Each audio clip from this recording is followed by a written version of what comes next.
बणाई ब्लॉक अंतर्गत बाबुनुआ गाँ खेल पड़िया ठारे बाबुनुआ गाँ क्लब पक्षरु रौप्य जयंती अवसर में त्रिदिवसीय फुटबॉल टूर्नामेंट उद्यापित हो जाइछि। उद्घाटनी उत्सव को मुख्य अतिथि भावे बणाई राजा साहेब वीर केशरी इंद्रदेव जोगदे थिबा बेले सम्मानित अतिथि भावे जिला समवाय समिति बैंक सभापति प्रद्युम्न कुमार त्रिपाठी समाजसेवी भागीरथी देव जोगदे आनुष्ठानिक भावे उद्घाटन करथिले। एही प्रतियोगिता रे 16टी दल अंशग्रहण करथिले। एही प्रतियोगिता रे दर्शकमानंकु उत्साहित करिबा पई महिला मानंक मध्यरे भुवनेश्वर दल सहित जेएसडब्ल्यू केउंझर दल मध्य प्रदर्शनी फुटबॉल खेल होइतिला।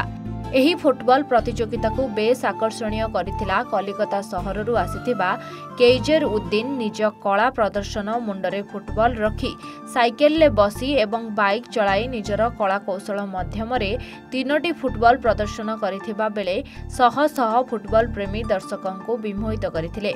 शेषरे फाइनाल खेल महांत ब्रदर्स दल सहित आदि स्पोर्ट्स दल मध्यरे होइथिला एवं एथिरे महांत ब्रदर्स दल विजयी गौरव अर्जन करथिले। उद्यापनी उत्सव रे मुख्य अतिथि भावे वाईएफएक्स सीनियर मैनेजर निरंजन कुमार महांत, वक्ता भावे बणई बीजेडी वरिष्ठ नेता प्रद्युम्न कुमार त्रिपाठी, सामान्य अतिथि भावे ग्रामर समाजसेवी भागीरथी देव, वीरेन्द्र कुमार पति, क्लबर उद्देष्टा अभिराम महाकुल, अजित कुमार देव प्रमुख उपस्थित रही खेलाड़ी मानंकु उत्साहित करने सहित विजेता और उपविजेता दलगुड़िकु ट्रॉफी प्रदान करा जायतिला।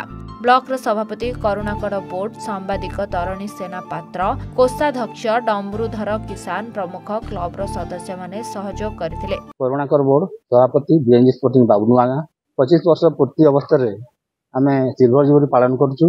एठी 16 गोटी दल को नेकी टूर्नामेंट आयोजित होईछि। आज शेष दिवसर फाइनाल खेल हबो। एथिरे बहुत दूर दूरांतर दर्शक एवं खेलाड़ी विभिन्न पटु फुटबॉल देखिया पई दूर दूरांतर प्लेयर आसुचंती एवं आज जो फाइनाल मैच हबो सेतिरे कैपिटल एकेडमी भुवनेश्वर एवं जेएसडब्ल्यू केउंझर मध्यरे लेडीज मैच रो गोटे व्यवस्था हिची।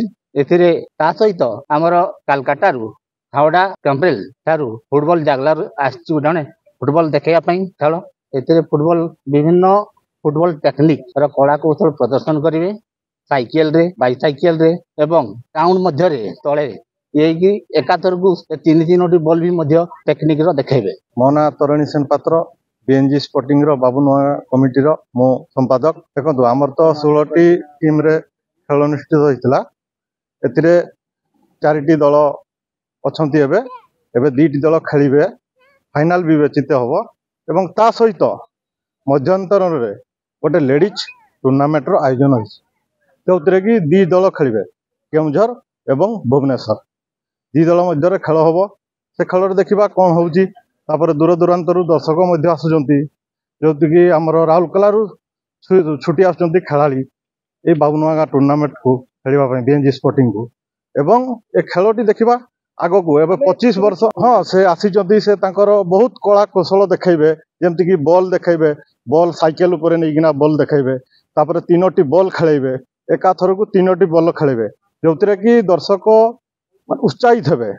कोलकाता आसी से देखा कला प्रदर्शन देखा कौन कहवा देखा आमर कौन हूँ सक्सेसफुल जो बीएनजी स्पोर्टिंग अच्छी गोटे से स्पोर्टिंग रे आमर बहुत किसी लोक अच्छा जो कि गोटे गाँ नुह विभिन्न गाँव रु लोक जुड़ित अच्छा जो कि आमर 4-5टा गाँव रु लोक अच्छा सभ्य अच्छा ए बीएनजी स्पोर्टिंग टाको आग को पूरा बजई रही मु आशा और विश्वास कर।